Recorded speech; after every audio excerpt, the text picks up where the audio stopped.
Bonjour à tous, c'est Gox. On se retrouve pour une vidéo un peu hors sujet par rapport à ce que je fais d'habitude. Je suis en train d'écrire une bande dessinée et j'ai sorti 5 vidéos dans lesquelles j'explique tout mon processus et l'avancement de ce projet. Et là, c'est une vidéo un peu particulière où je vais répondre à des questions, donc ça va être une FAQ, une foire aux questions, qui viennent très majoritairement d'Instagram. Et pendant que je vais papoter, je vais dessiner en même temps. Donc peut-être que ça sera pas très fluide, c'est une vidéo un peu à la bonne franquette, pas trop de montage comme ce que je fais habituellement. Enfin, on va pas dire que j'en fais beaucoup, mais disons qu'il y a plutôt une logique dans mon il y avait une certaine logique dans mes précédentes vidéos où je répondais à des questions, et cetera. Donc, si jamais vous découvrez, ma chaîne à travers cette vidéo, sachez que là, c'est un format un peu inhabituel. Dans les précédentes vidéos, je réponds à chaque fois à 3 questions.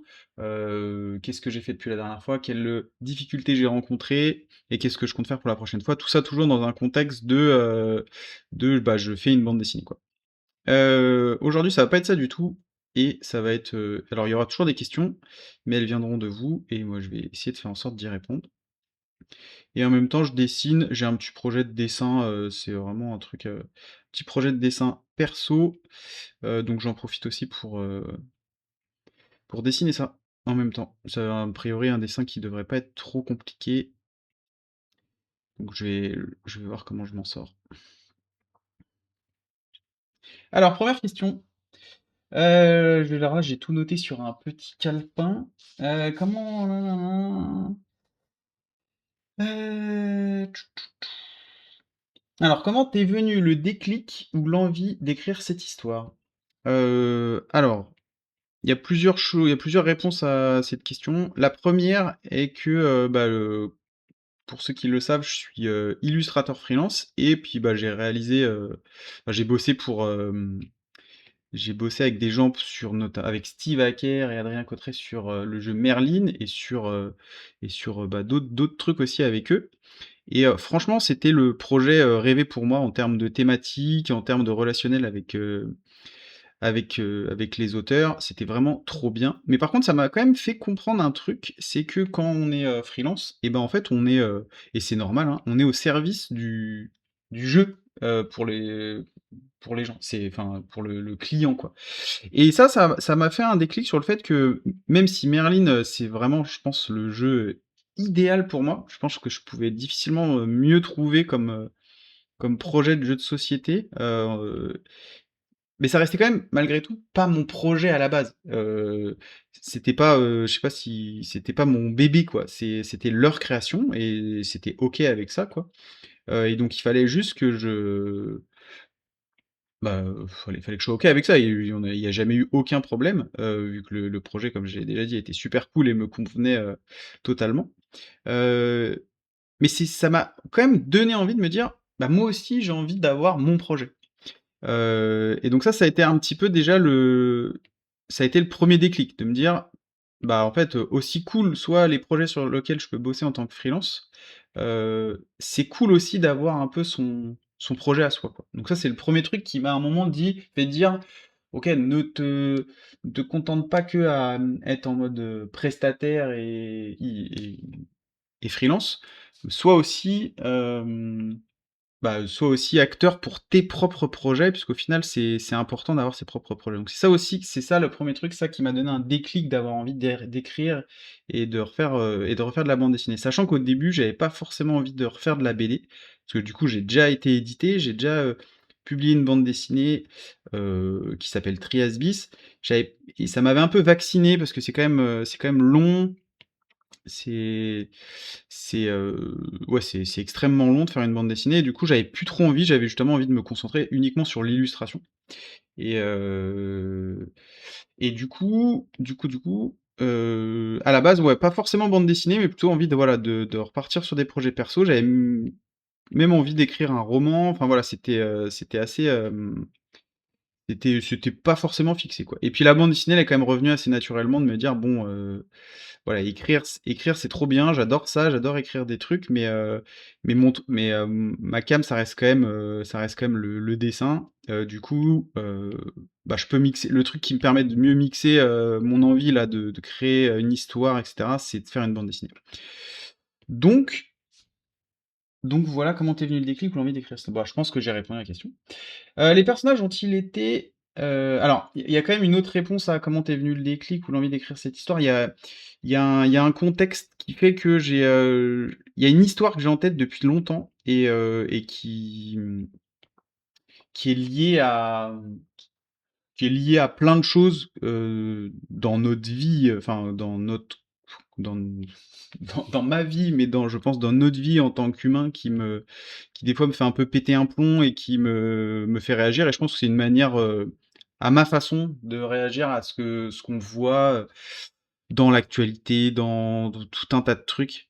Donc même si mon histoire, elle peut paraître, bah, en fait, elle est dans un contexte de fantasy avec des monstres, il y a des dinosaures, avec de la bagarre, avec des choses que j'aime, lorsque je lis une histoire et ben, il y a ça part aussi de ce déclic-là et de me dire: «Putain, on vit une époque qui est un peu chelou, où il se passe des trucs qui sont pas forc enfin, qui sont parfois un peu anxiogènes, un peu flippants» et du coup, bah, je pense que c'est une manière aussi un peu de, voilà, de sortir ça et voilà et parce que j'en avais envie.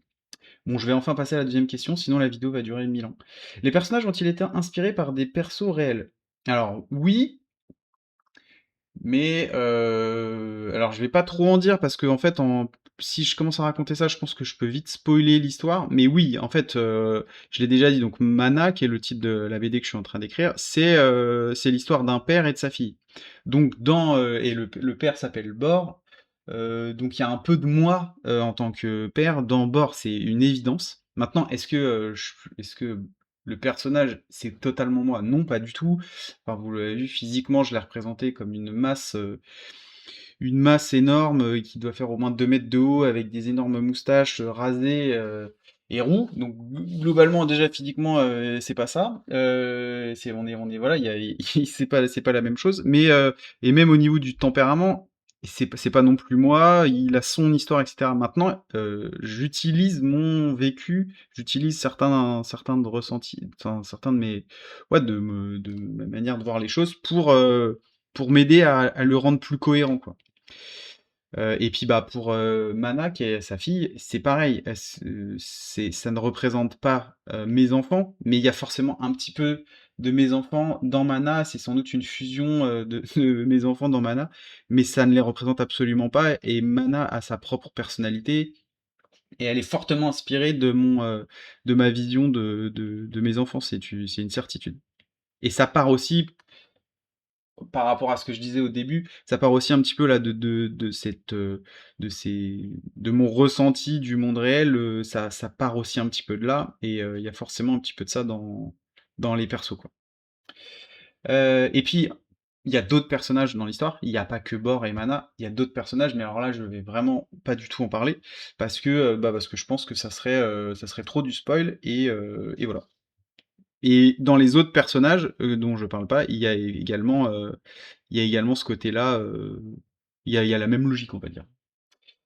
Où trouves-tu l'inspiration? C'est une question pas facile, enfin, elle est facile et en même temps pas facile. Alors globalement, l'inspiration, je pense que c'est quelque chose qu'on construit justement c'est pas quelque chose qui arrive comme ça tout seul. Souvent on dit: «Ah», on dit souvent ça des enfants: «Ah les enfants, oh là là, mon enfant il a beaucoup d'inspiration, c'est trop bien, c'est génial». Alors je pense que c'est un peu faux.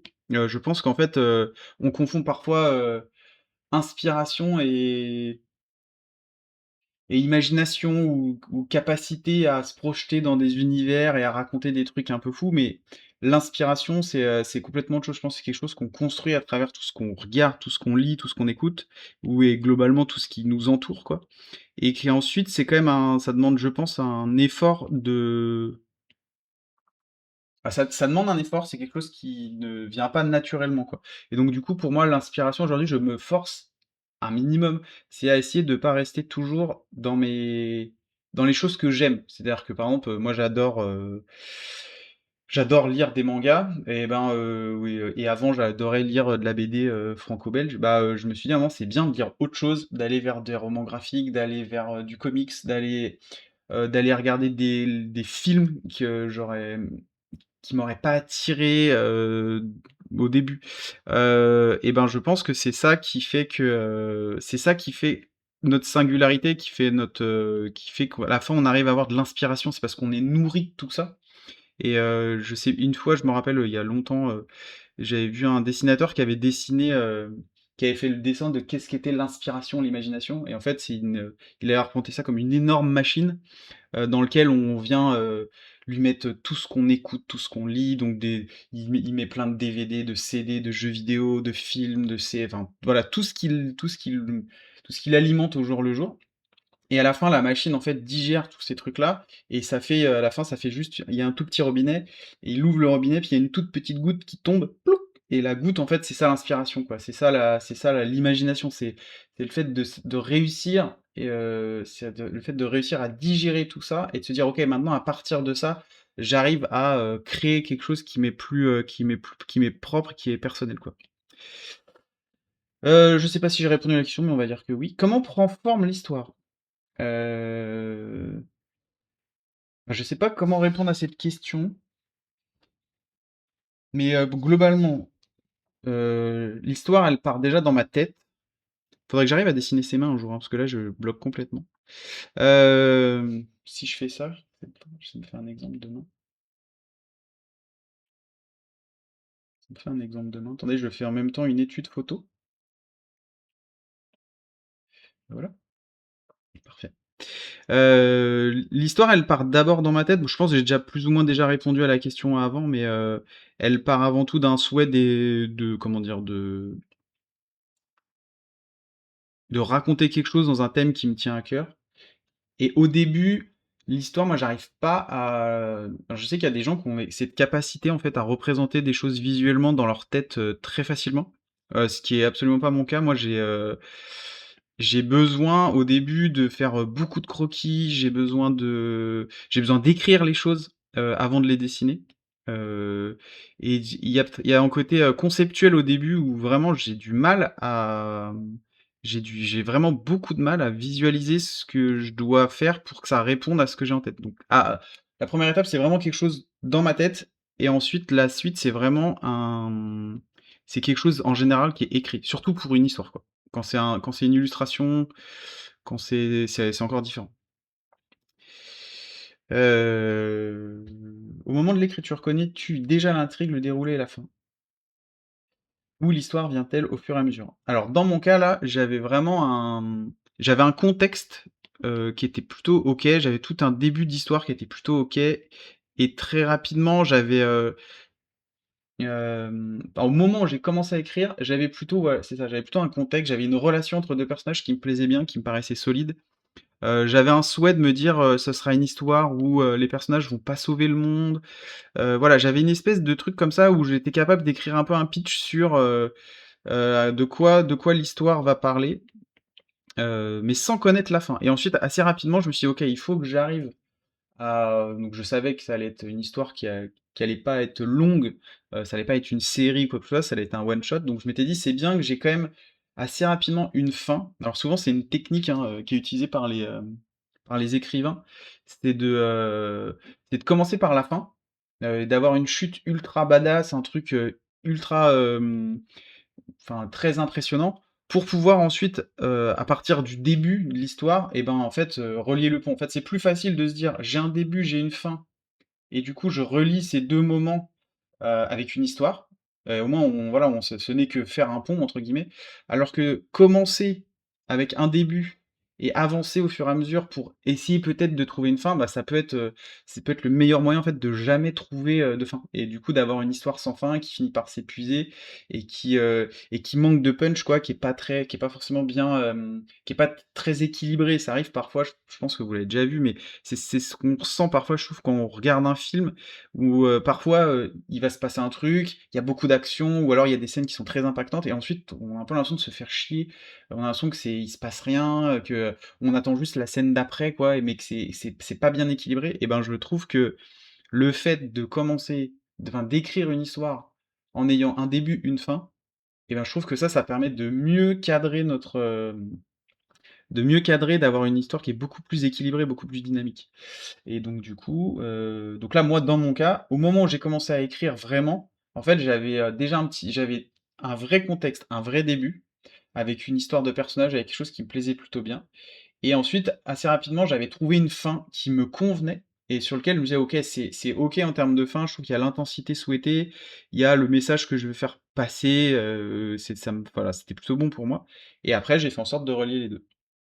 Par contre, à partir de là, moi, j'écris vraiment en séquentiel, c'est-à-dire que je repars du début, j'essaye d'intégrer, j'écris souvent en 3 actes et j'essaye d'avoir comme ça des montées en tension, redescentes, pour que ça soit suffisamment équilibré, quoi. On va switcher de question. Comment fais-tu pour choisir les couleurs? Donc là, c'était une question que j'avais à la base prévue sur, l'épisode 6 de ma série YouTube, puisque dans l'épisode 6, je vais parler des couleurs. C'est le dernier livrable que je m'étais fixé, donc c'était bien l'occasion de parler de ça. Donc comment je fais pour choisir les couleurs? Alors j'en avais déjà parlé, je crois, dans une vidéo, au tout début, notamment sur les personnages. Donc sur les personnages, pour Bor et Mana, j'ai vraiment eu un choix de couleurs hyper réfléchi, qui partait déjà de leur identité graphique. Donc, je vais utiliser vu que je suis en train de dessiner, je vais utiliser ça, mais Bor, il utilise plutôt, des codes graphiques du type, carré et Mana, elle utilise plutôt des codes graphiques, ronds. Et ça déjà, ça a créé une opposition entre les 2 personnages. Et ensuite, je voulais encore accentuer ça grâce aux couleurs et donc du coup, j'ai utilisé des couleurs plutôt chaudes. Donc, si on prend, la roue des couleurs, c'est parfait en fait que je suis en train de dessiner. Si on prend la roue des couleurs et ben, en fait, j'ai vraiment opposé les couleurs chaudes. Donc les couleurs chaudes, c'est à partir du jaune, heu, jusqu'à ici, on va dire jusqu'au rouge quoi. Toute cette partie, toute cette grande moitié-là, là, tout ça, on peut considérer que c'est les couleurs, qu'on appelle chaudes, qu'on met en opposition aux couleurs froides. Donc, à partir du violet, jusqu'au vert, un peu pâle, quoi. Donc, Bor, comme vous l'avez sans doute vu, il utilise majoritairement des couleurs chaudes. Donc, il est habillé en orange, rouge, il est roux, et Mana, à contrario, elle a des habits, elle a des cheveux bleus, elle a des habits qui sont, vert bleuté et ça crée aussi une vraie opposition entre les 2 personnages et que c'est comme ça que j'ai construit, on va dire pour les personnages en tout cas, c'est comme ça que j'ai construit le code couleur et que j'ai trouvé que ça permettait de faire une vraie opposition entre les 2 personnages et de vraiment les différencier et je trouvais que ça dans mon histoire, ça collait bien et que ça permettait, voilà ça permettait de faire, un vrai impact visuel, en tout cas, avec ces 2 personnages.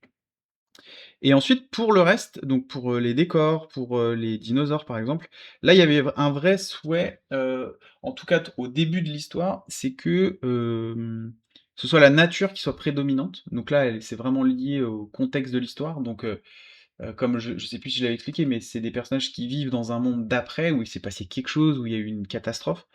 Heu et du coup, je voulais vraiment que la nature et avec le code couleur de la nature, donc plutôt teinté vert, ave vraiment à la verdure, ce soit ça qui ressorte. Donc il y avait cette thématique-là qui devait, vraiment ressortir. Donc pour l'instant, c'est ça qui domine dans les premières planches. Ça sera pas forcément le cas sur la totalité de la BD, mais en tout cas, c'est comme ça que j'ai choisi les premières couleurs. Et puis après, il y a ça je peux l'expliquer rapidos, mais du coup, moi je fonctionne en 2 étapes pour la couleur. Il y a une première couleur où je travaille avec une mise en aplat, donc par exemple, bah, je donc on part de mon dessin ancré et par exemple, je vais dessiner une feuille, verte. Ça sera, la première étape, on va dire. Donc je vais juste me prendre la tête à faire du entre guillemets «du remplissage» où je vais remplir, chaque objet, avec, sa couleur de base. Donc c'est ce qu'on appelle, la mise en aplat. Donc là, il y a pas de variation de couleurs. J'ai choisi volontairement pour cette BD d'avoir un process assez simple, et de pas faire de variations dans les couleurs, de base des objets ou des différents personnages, pour que ça me prenne moins de temps et ensuite ce qui crée, on va dire la différence alors des fois entre par exemple entre 2 feuilles, je vais m'amuser à aller chercher des teintes légèrement différentes pour créer un peu de variation. Bon là, la variation elle est extrême, heu mais hop, par exemple, il va y avoir une feuille, un peu plus foncée qu'une autre pour créer déjà un petit peu de contraste, mais je vais pas plus loin que ça reste des aplats et je crée pas de variation à l'intérieur de ça. J'utilise pas des fondus, j'utilise pas des effets dégradés pour cette étape-là. En fait, l'étape qui va plus créer la lumière, c'est en utilisant donc j'utilise là je suis obligé d'utiliser un peu d'effets numériques, donc j'utilise un deuxième calque que je mets en mode multiplié, donc en mode multiplié, ça va accentuer l'effet de la couleur et ça va la rendre plus sombre. Et donc là, au début, je pars sur, une logique d'utiliser juste la nuance noir et blanc, comme ça je me prends pas la tête sur la couleur. Donc je prends, la nuance de noir et blanc vraiment au milieu, donc je prends un espèce de gris, ni trop foncé, parce qu'un gris foncé, bah, c'est du noir, ni un gris, trop clair parce que c'est du blanc. Je prends vraiment un gris un peu neutre et ensuite, en fait, à travers mon calque, en multiplié, en fait, alors là, c'est vraiment très foncé parce que la couleur est foncée, mais en fait, je vais repasser sur les zones où je considère il va y avoir de l'ombre. Donc par exemple, en repassant ici, bon là, c'est un peu dégueulasse, mais ça vous donne une idée, ça va donner du coup un vert plus foncé. Ça donne pas non plus du gris, parce qu'un gris ça serait moche, mais ça donne un vert plus foncé que sa teinte de base, et si le vert est de base plus foncé, bah, il sera encore plus foncé grâce à cet effet-là. Et ensuite je joue sur les effets alors là j'utilise vraiment mon outil, hein. J'utilise les effets de transfert de dégradé et souvent j'utilise, cet effet-là qui donne un effet un peu plus, rougeâtre et moins gris et du coup ça allait bien dans ma teinte, notamment sur ma première scène. Donc là ça c'est vraiment pour le début de mon histoire et c'est vraiment lié au contexte un peu lumineux de la scène. Là on est dans une scène un peu de, coucher de soleil, donc souvent au coucher de soleil c'est une lumière plutôt rouge qui domine, ce qui serait pas du tout le cas si on était de nuit par exemple, où là la lune elle a plutôt une lumière bleutée, ou si on était à midi plein soleil, où là on est vraiment dans une lumière directe jaune, et du coup ça serait pareil, ça serait un choix qui serait complètement différent quoi. Donc voilà pour mon choix donc est-ce que j'avais répondu? Comment fais-tu pour choisir les couleurs? Donc voilà, donc en gros à la fin, donc là c'est vraiment un exemple méga basique sur 2 feuilles avec des couleurs qui sont pas très bien choisies, parce que là c'est beaucoup trop saturé. D'ailleurs, ça permet aussi de répondre à la question, hein. Là, ce qu'on voit, c'est que cette couleur-là, dans le carré des couleurs, elle est au max en haut à droite. C'est-à-dire que c'est une couleur qui est ultra saturée, et en général, c'est pas forcément un bon choix, de choisir ces couleurs-là. Ça se voit, hein, lorsqu'on applique l'effet d'ombre, en fait, c'est tout le contraste, il est tout de suite beaucoup trop fort. Alors que si on choisit une couleur qui est moins saturée, qui se rapproche alors faut éviter d'aller vers le gris, parce que sinon on est vraiment vers quelque chose de un peu terne, quoi. C'est-à-dire que là, on arrive même c'est du vert, hein, ça c'est toujours du vert, mais ça se rapproche quand même beaucoup trop à du gris. Donc l'idée, c'est de trouver un équilibre entre quelque chose qui est très, très saturé et quelque chose qui est trop désaturé. Si on est par là, c'est vers ces couleurs-là, on va vraiment être sur quelque chose de pastel. Donc ça peut être joli, notamment avec les effets de lumière, ça peut rajouter quelque chose de sympa, mais ça peut être un peu tristoun, ça peut manquer un peu on appelle ça un peu de vibrance, quoi, c'est pas très vivant. Donc souvent, moi, j'essaye de choisir des couleurs qui vont se situer ici dans la couleur et après, par contre, je fais varier la teinte. Donc par exemple, ça peut être intéressant d'avoir une couleur comme ça, c'est des styles de couleurs que moi que je trouve plutôt sympa. On n'est pas dans du trop saturé, mais on n'est pas dans du trop gris. Et ensuite, juste en faisant varier la teinte, pardon, bah, du coup, on a une variation de couleurs qui est à même équilibre de saturation, et du coup, je trouve que ça permet de faire un bon mix. Donc là, typiquement, ce choix de couleur-là, il est plutôt mauvais, parce qu'il est beaucoup, beaucoup trop saturé. Et ça, c'est un choix que je fais globalement sur tous les éléments, que ce soit personnage ou décor. Donc là, j'ai fait n'importe quoi parce que j'ai tout mis dans mon calque produit, mais peu importe. Et ensuite, toujours dans la question des couleurs, avec quel outil tu colories tes planches? Bah là, du coup, je pense que j'ai répondu. Moi, je fais tout sur le même outil. Donc en fait, je fais le dessin. Enfin, alors le seul truc que je fais pas en numérique, c'est mon storyboard. J'ai vraiment besoin d'avoir un support qui fasse la bonne taille. En numérique, le problème, c'est on peut avoir souvent ce problème de zoomer, dézoomer. Donc là, je vais vous faire vomir, désolé. Mais on perd un peu les repères de taille. Et ça fait que, pour un storyboard, je trouve que c'est important d'avoir un élément, un repère visuel. Donc moi, je travaille sur une feuille A4, même si à la fin, mon livre, je le prévois en A5, entre A5 et A4 en tout cas, ça me donne un repère visuel. Je me rends compte si un élément est petit ou grand. Alors que souvent en numérique, on peut perdre un petit peu ce référentiel-là. Et par contre, pour le reste, hein, donc à partir du croquis, du crayonné, de l'ancrage, de la couleur, jusqu'à la planche finie, bah, du coup, j'utilise Procreate. avec, bah, là, ce que je vous ai montré, hein. Donc globalement, moi, je me suis fait une palette de couleurs. Donc en fait, cette palette-là, là, que j'ai pas nommée d'ailleurs, cette palette-là, en fait, c'est toutes les couleurs que j'utilise très, très fréquemment pour, donc là, on reconnaît, bah, le code couleur de mana, avec, des couleurs plutôt froides. Ici, on reconnaît le code couleur de bord, avec des couleurs plutôt chaudes. Et ici, c'est plutôt des couleurs pour les éléments de décor. Donc on va retrouver les couleurs du ciel, les couleurs aussi des dinos ici. Et puis voilà, après je verrai au fur et à mesure si j'ai besoin de créer des nouvelles palettes. Les palettes de base, celles qui sont pré-créées, moi je les utilise jamais. Je préfère être maître de mes couleurs et donc du coup je me crée moi-même mes propres palettes et sinon en général j'utilise plutôt, ce panneau-là. J'utilise rarement le disque. Je trouve que j'ai une moins bonne maîtrise pour le choix des couleurs alors que là je m'y fais beaucoup mieux. Voilà.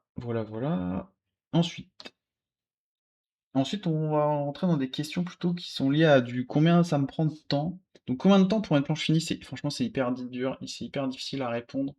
Là, j'ai vraiment pas de retour. Autant j'arriverai vraiment pas à dire. Je pense que là, je saurais pas répondre. Autant pour une illustration, j'ai réussi au fur et à mesure de mes différents projets bah, me faire des moyennes en fonction de la difficulté du dessin, etc. Mais là, je saurais vraiment pas dire. Comme ça, j'estimerais ça, si je devais commencer le matin et la finir, sachant que là, en plus, j'ai fait ça de manière séquentielle. J'ai d'abord fait le crayonné, puis l'ancrage, puis les couleurs. J'ai pas fait une planche du début à la fin. Je saurais pas dire. Je pense que c'est une journée complète si jamais je commençais et que je voulais finir dans la journée, quoi. Heu, c'est quoi les étapes après l'envoi éditeur? Alors ça, c'est une très bonne question, justement parce que je sais pas trop. Enfin, je sais pas trop. En gros, moi, c'est aussi moi qui suis un peu libre. Et puis qui là, du coup, je peux pas maîtriser en fait ce qui va se passer. Soit j'ai des retours éditeurs et là, je sais que bah, soit en gros, le projet intéresse et il va y avoir des questions. Et du coup, bah, en fonction et là, je maîtrise pas parce que du coup, je peux pas savoir à l'avance ce qui peut m'être demandé. Ça peut être des adaptations, ça peut être des modifications de mon scénario, de mes planches, de mon style. Là, je peux forcément pas répondre à la question. Par contre, après l'envoi éditeur, moi, je reste libre, vu que c'est mon projet, bah, je reste libre de, continuer à bosser dessus, en fait et de continuer à avancer pour prendre de l'avance et me dire que si un jour bah, j'ai suffisamment de matière et ben de l'auto-éditer. Donc là, ça, c'est moi qui suis, entre guillemets «maître de mon destin».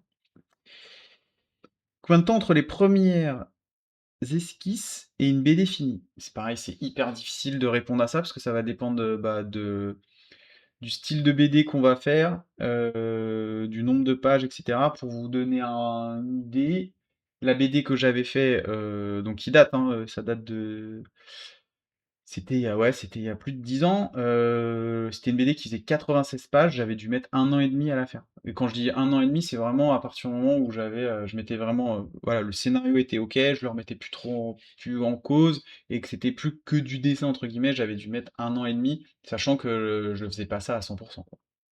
Une petite question qui a été rajoutée entre-temps, du coup, ce qui me permet aussi de vous montrer la fin de mon dessin. Donc du coup, j'ai rajouté une petite police, j'ai mis un peu de couleur.